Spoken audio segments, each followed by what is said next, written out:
And welcome back to Wind Waker. Whoops! Looking at the wrong thing when trying to move. Makes sense. So you really don't have any, you don't really have any guidance point in that room other than where you put the statue. Yeah. Wizrobes. Wizrobes are jerks because they will stay far, far away from you. I don't think you can actually hit them with your swords, and if you can, it's very rare to be able to. I feel like you got lucky with that jump because you, jumped prematurely, and I was like, he's not going to land on the platform! But then you landed on the platform, and I was impressed. Yeah. Thank you. I'm good at video games. Not at all, Luke. Wizrobes are cool in this game, because this is the game where they look the most like wizards. Yeah. They also have, they're also, weird toucan things? Yeah. Oh, and these are a new type of enemy. They're Mega Armos, I think, or Big Armos. I forget what the official name is. But they're invincible until they open up their mouths and you throw a bomb in them, and then they just freak out! That's classic. It's probably Mega Armos. Yeah. If you're careful, then you can deal with them one at a time in this room, but there are times where you have to fight both of them at the same time. It's not too bad, though. Aren't the special Armos just always called Armos Knight? They might be called Armos Knights. I don't remember the exact name. Yeah. I'll put it up on the screen right now! Whoa. Nice, there it is. I was just thinking, there is no way to actually, target enemies and find out what they're called, is there? Unless you want to take a pictograph of every single enemy and give it to the guy to make a statue of. No, it's not like Ocarina of Time where you could ask Navi what the name of the enemy is. What's this guy called? Link is the Batman of the Nintendo multiverse in that he always wins as long as he gets enough prep time. Yeah. I was gonna say, he's a sad boy and he's afraid of bats? What? Well, he's also doesn't have any parents for the most part. Yeah.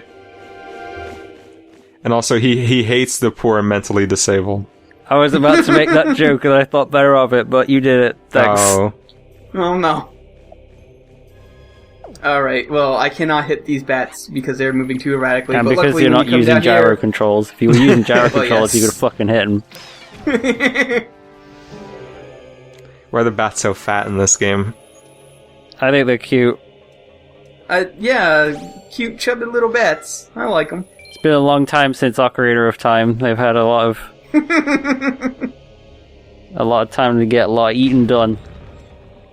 Maybe they just really load up on water, because they're just flying and then suddenly the water rises and it's, oh god.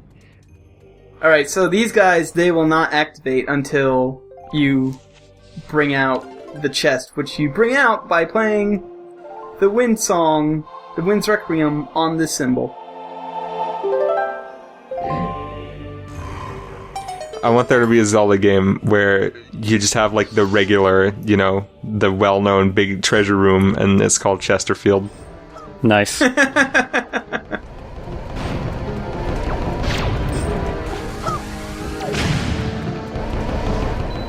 See, I don't know what to deal with these guys, is they open up their mouths, clearly they want you to put something in there, and then you do, and then they start freaking out. Yeah. It's because that's exactly what they want, and they are so excited. Oh, okay.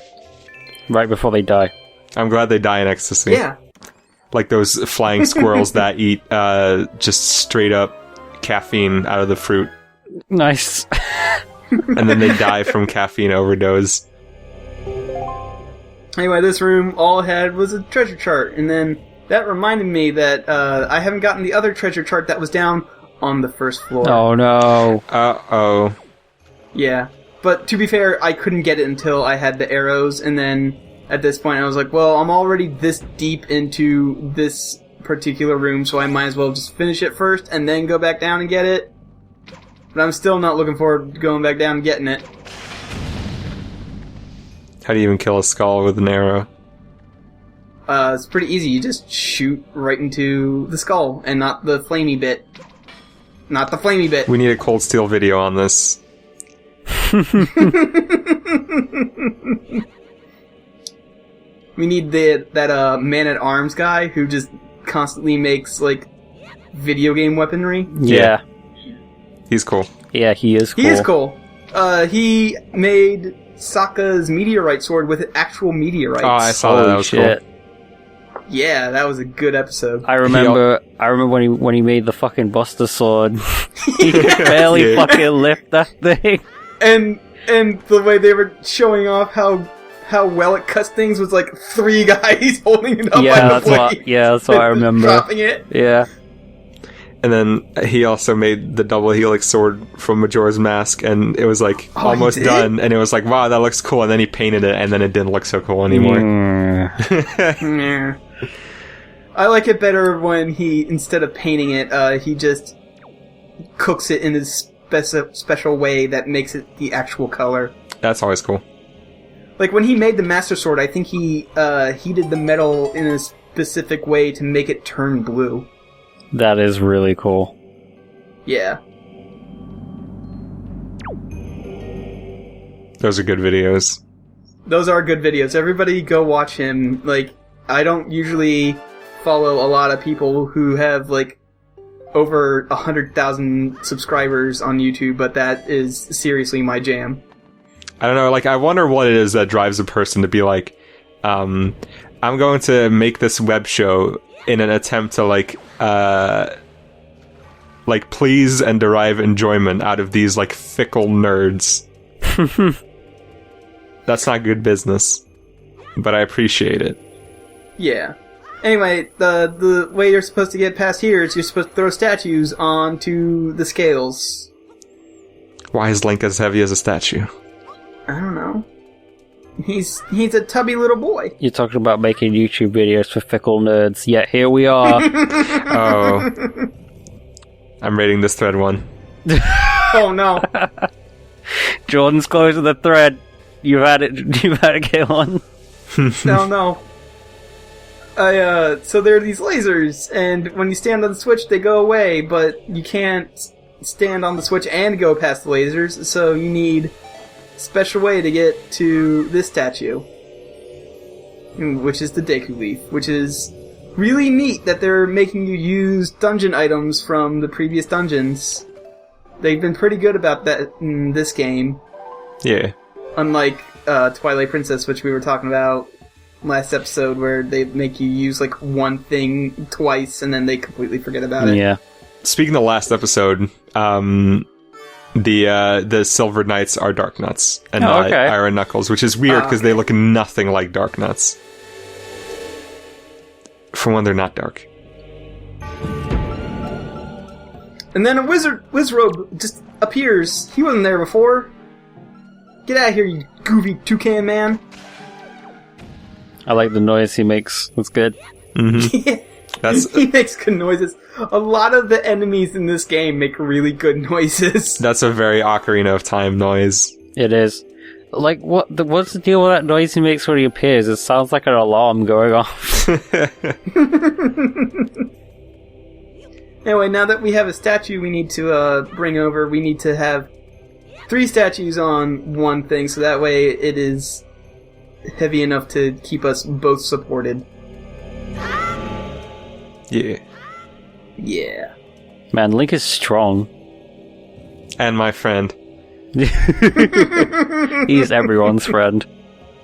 Not Ganondorf's. Except for Ganondorf. He's a jerk. Yeah. I mean, that's just because, you know, they were like... They would be friends if it wasn't for the outer conflict tearing them together, like with the boss and Naked Snake. Yeah. Look at these friends. Yeah, these are all really super good friends. Anyway, we have progression up now, but, like I said before, I'm missing a treasure chart. I gotta get that treasure chart. No. Gotta go get it. This is 100% LP. I've gotta go get the treasure chart. Did you guys see that chest floating in midair? I saw that.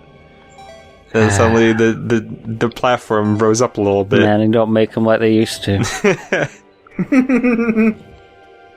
It's interesting. Wind Waker is actually like the only Zelda game that I think that Shigeru Miyamoto worked on that like was made on like an actual time and budget. And that wasn't just it will be done when it's done. Yeah, because this was sort of the game to prove that Zelda games shouldn't be done on an actual time or budget, because a whole shitload of stuff in this game got cut because of that. Yep. Yeah. And yet, despite that, it's really good. Yeah. Yeah. I wish they had kind of, like, as an optional thing, included the dungeons that they cut out, but then again, they already reused most of the dungeons in Twilight Princess that they cut out, so... And we don't really know when they were cut. Like, it's possible they didn't even have assets for them yet or anything. Yeah. Yeah.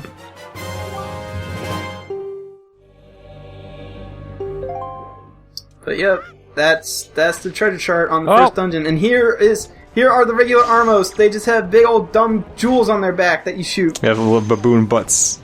Yes, they But do. it's just one cheek. These are the guys when they wake up and they go, oh, right? Oh. Yeah. I like that. That's another good noise. Yeah. Listen, this game has really great sound direction, except for this temple's music. That's Yeah. how are the godlike noises.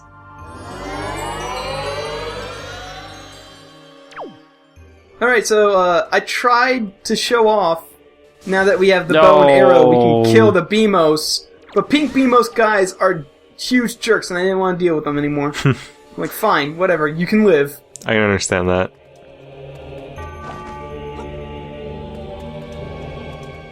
But yes, another laser beam puzzle. Puzzle. As long as you stand on this raised platform in the middle, the Beamos cannot get you. You're just too far away. No. I bet they're like really anxious to try and get you. Like as soon as Link slips up, they're gonna deal a whole half-hearted damage to you. Yeah. Beamos are one of those enemies that just got less terrifying over time. Yeah. Yeah. I mean, I didn't really think they were scary to begin with.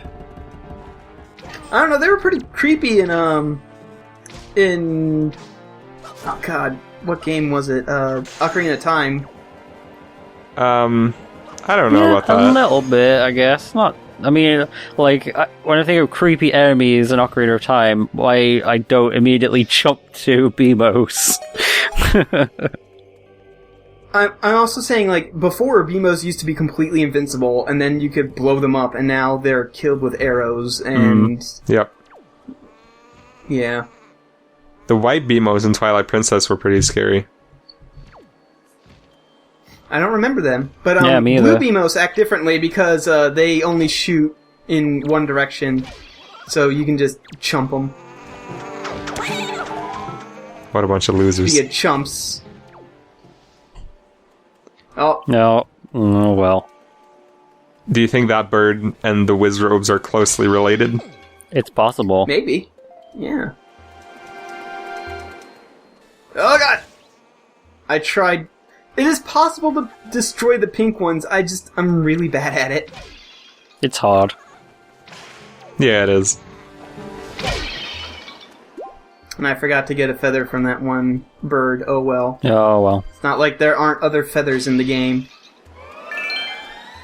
Maybe you can take a feather off a fairy. That sounds mean.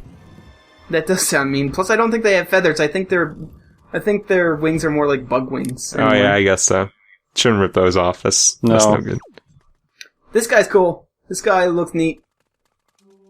Unfortunately, he's kind of a lame boss. Yeah. He's kind of a boss that Nintendo loves to just shove in pretty much any game series that they can. Including Mario 64. Mm-hmm. And Smash Brothers. Yeah.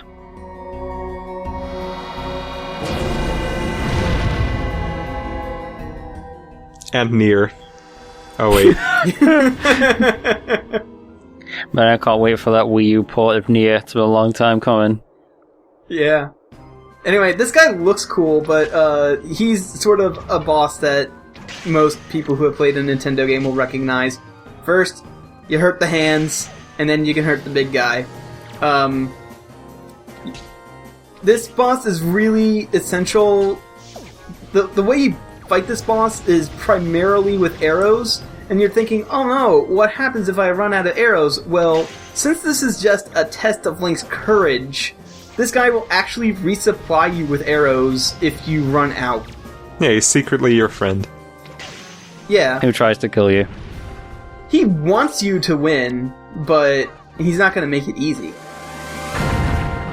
So every time you shoot 2 arrows into each of his eyes, he'll open up his mouth, and then you throw a bomb in his mouth, and then that's how you hurt him. And, of course, rules of 3. Yep. I think this is a boss they could have done with rules of 2. Yeah, maybe. Yeah. I don't know. I think I would have preferred the rules of nature. That would have been good also. I think that would just highlight how sort of uneventful this boss is. Yeah. Like if you could parry the hands or something like that, then maybe, but not like this. But yeah, I'm about to run out of arrows because even if I were to not miss, I definitely do not have enough arrows to do anything. So he just shoots it out of his nose. That's gross. It is gross. He'll also throw bombs out if you somehow manage to mess up and waste 30 bombs trying to throw it into his mouth, but... I think it's worse also because this boss doesn't change his pattern anytime you hit him. No, it's just the same thing for the entire fight. Yeah. And the hands actually do attack you, it's just that if you are vigilant enough to pay attention to them, they don't get a chance to attack. Also, I would like to point out, it already happened, but I really like that when you're very close to something that you need to hit, Link sort of arches backwards and aims the arrow up. The bow and arrow up. That's cute.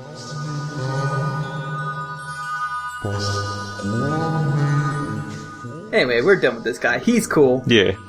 He's a good guy in my book. As long as he stops boogering on you. He just wants to make sure you're the right man for the job, you know? Yeah. Listen, not everybody can be the chosen one. It's not called the chosen one plus a couple other guys. It's not called the chosen one for no reason.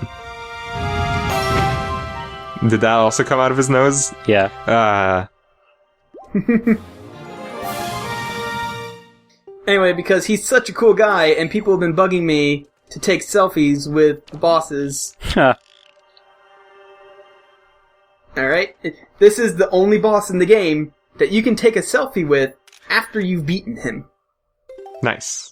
I mean, it'd be kind of weird and fucked up to take a selfie with something you just killed. In my opinion. Big game hunter Link. Yeah.